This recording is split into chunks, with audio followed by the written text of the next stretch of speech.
안녕하십니까, 박사입니다. 이번 방송에서는 러시아군의 헤르손 철수 배경과 이를 어떻게 봐야 하는지를 설명드리겠습니다. 일단 우크라이나군에 밀려 러시아군이 철수하는 모양새가 된 것만큼은 맞습니다. 우크라이나는 미국과 나토에 대해 잘 해나가고 있다는 정치적 메시지를 주는 데는 성공했습니다. 다만 별 실익이 없는 피로스의 승리라는 것도 분명합니다. 지금 러시아군의 후퇴 결정은 톨스토이의 전쟁과 평화에 등장한 쿠투조프 원수의 말과 비슷합니다. 쿠투조프 원수는 서둘러서 되는 것은 없다. 요새를 점령하는 것은 어렵지 않지만 캠페인에서 승리하는 것은 어렵다. 따라서 돌격하기보다는 인내와 시간이 필요하다고 말했습니다. 러시아 전쟁 역사에서 전략적 후퇴는 여러 번 있었습니다. 1700년에서 1721년 사이 스웨덴을 상대로 벌였던 대북방 전쟁 때도 있었고 2차 세계대전 때도 지휘관들은 필요한 경우 군대를 수십 킬로미터, 수백 킬로미터 후퇴시켰습니다. 우크라이나 분쟁을 총지휘하고 있는 세르게이 수로비킨 장군은 러시아군이 드네프르강 서안에서 철수해 반대편에서 방어 진지를 구축하고 있다고 밝혔습니다. 그는 헤르손에서 전개된 매우 어려운 상황에 대해 예전부터 숨기지 않았습니다. 수로비킨은 10월 18일에도 나토가 우크라이나에 대해 군이나 민간인 사상자가 얼마가 나든 무조건 러시아군을 밀어내라는 요구를 해왔다고 말했습니다.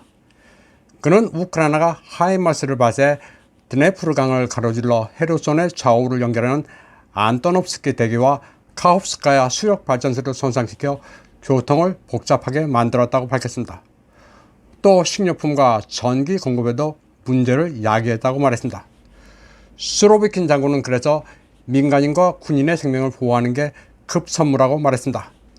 그는 카홉스카야 댐에 대한 우크라이나의 공격 위험을 다시 강조하면서 포위될 위험을 감수하면서까지 드네프르 서안을 유지하는 것은 별 전략적 의미가 없다고 쇼이구 국방부장에게 보고했습니다. 쇼이구도 수로비킨의 평가에 동의하면서 군인과 비전투원의 생명을 보존하자고 후퇴 결단을 내렸습니다.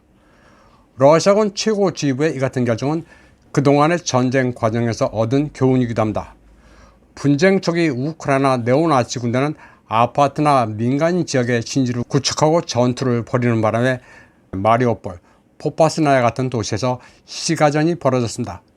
이 과정에서 쇼핑센터, 유치원, 병원 건물이 부서지고 민간인들도 사망하거나 다쳤습니다. 그리고 그때마다 키예프 정권은 러시아의 민간 피해 책임을 뒤집어 씌웠습니다. 당초 많은 군사 전문가들은 러시아군이 헤르손을 사수할 경우 스탈린그라드 같은 피 비린내 나는 대전투가 될 것으로 예상했습니다. 그러나 러시아는 그처럼 비용이 엄청난 전략을 피하기로 결정했습니다. 지난 3주 동안 우크라이나군이 헤르손 인근에 군대를 집결하고 포격을 강화하자 러시아는 민간인을 대피시켰습니다. 수로비킨에 따르면 11만 5천 명이 넘는 주민들이 크림 반도 등 다른 지역으로 소개됐다고 밝혔습니다. 잠시 패배하는 것처럼 보일지라도 나토가 키예프의 강요하고는 살육전에 말려들지 않겠다는 전략적 선택을 한 겁니다.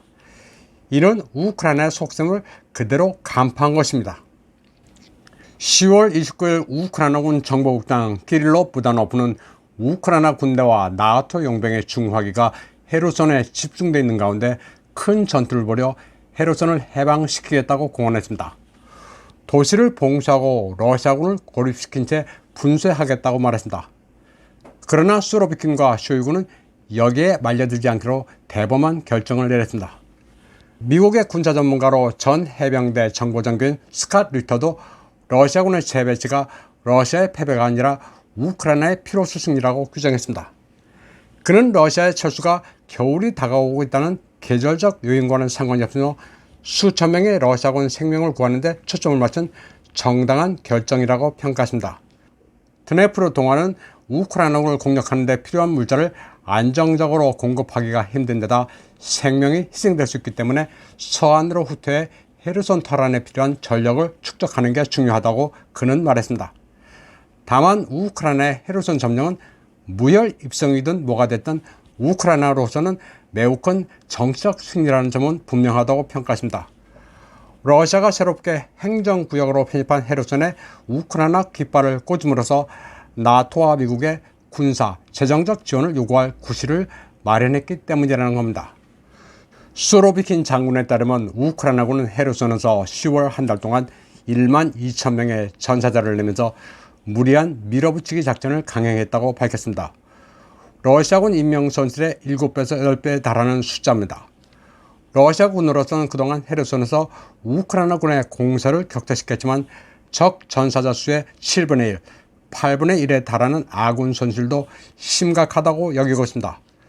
스콧 리턴은 우크라이나군의 생명경시 방침으로 인해 결국은 그들의 전략적 패배로 귀결될 것이라고 진단했습니다. 그는 장병들의 생명을 중시하는 러시아군 수뇌부의 정책을 높이 평가했습니다. 러시아 정부가 전쟁에 투입된 남성들을 불필요하게 희생하지 않는다는 것을 러시아의 어머니, 아내, 딸들에게 보여줄 필요가 있다고 스콧 리턴은 말했습니다. 제복을 입은 남성들의 생명을 보존하는 대가로 단기적인 패배에 따른 난처함을 기꺼이 감수하겠다는 러시아 지휘부의 정책을 높이 평가했습니다. 수로비킨과 쇼이구의 결정 때문에 크렘린 안에서 내분이 일어났느냐 하는 얘기들은 다 거짓입니다. 바그너 그룹의 설립자 예프게니 프리고진은 병사들의 생명을 책임지기 위한 어려운 결정이라고 평가했습니다. 또 성미가 불같은 것으로 유명한 람잔 카디로프는 용맹한 체첸 전사들도 헤르손이 어려운 전투지역이라는 것을 알고 있다고 말했습니다. 그러면서 자칫 패배로 비춰져 비판을 살 수 있지만 책임자로서 소신 있는 결단을 내렸다고 수로비킨의 리더십을 높이 평가했습니다. 향후 키예프가 헤르손을 점령하면 이것을 가지고 러시아의 점령지 반환과 배상을 요구하면서 협상 테이블에 나간다는 생각이지만 러시아가 여기에 응할 리 없습니다. 헤르손은 다시 찾으면 그만이고 키예프 등 주요 도시 전력 인프라가 마비돼 또다시 유럽으로 난민을 밀어낼 수도 있기 때문입니다. 벌써 동유럽의 폴란드, 체크 등에서는 난민 유입의 제2파를 예상하고 있습니다. 제너럴 아마겟돈이라 불리는 수로비킨의 유연함을 주시할 필요가 있습니다. 서둘러서 얻을 것은 없다는 나폴레옹 전쟁 시기 쿠투조프 원수의 말처럼 러시아는 서두를 필요가 없습니다. 시간은 확실히 러시아 편입니다. 키예프와 서방 동맹국들은 점점 더 암울한 경제, 에너지 위기에 직면하고 있으며 워싱턴에서 베를린에 이르기까지 피곤해서 못 살겠다는 신호가 계속 나오고 있습니다. 끝없는 블랙홀 우크라이나가 현금과 무기를 계속 빨아들이고 있습니다. 이제 미국도 우크라이나에 줄 무기가 바닥을 드러내고 있고 나토는 말할 것도 없습니다. 우크라이나에 지금까지 600억 달러를 퍼준 미국은 가장 치열한 중간선거를 치렀습니다. 미국 공화당의 하원 원내대표 케빈 매커시는 공화당의 하원을 장악하면 우크라이나에 대한 백지 수표는 더 이상 없을 것이라고 경고한 바 있습니다. 또 머저리티 헬러 그린도 우크라이나는 한 푼도 안 줄 것이라고 말했습니다. 그런데 중간 선거 결과 하원은 공화당이 근소하게 이긴 것으로 나타났습니다. 따라서 중간 선거를 기점으로 우크라이나에 대한 무작정 지원은 약간의 제동이 걸릴 가능성은 있습니다. 다만 그렇다고 해서 바이든의 키예프 지원이 완전히 사라질 것으로 보기에는 좀 이릅니다.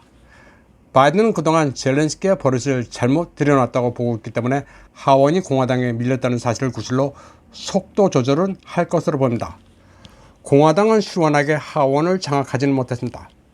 때문에 바이든이 키예프의 지원을 한댔다가 만댔다가 장난을 치면서 우크라이나 분쟁을 가늘고 길게 끌고 갈 가능성이 커졌습니다. 하지만 무슨 일이 일어나든 러시아는 다가오는 겨울에서 생존할 수 있는 에너지와 식량 자원은 충분합니다. 인플레이션으로 러시아 역시 어렵니 뭐니 해도 서구와 비할 바는 아닙니다. 러시아로서는 우크라이나 분쟁을 좀 더 끌고 가도 손해볼 게 별로 없습니다. 이번 방송은 여기까지 하겠습니다. 시청해주신 여러분 감사합니다.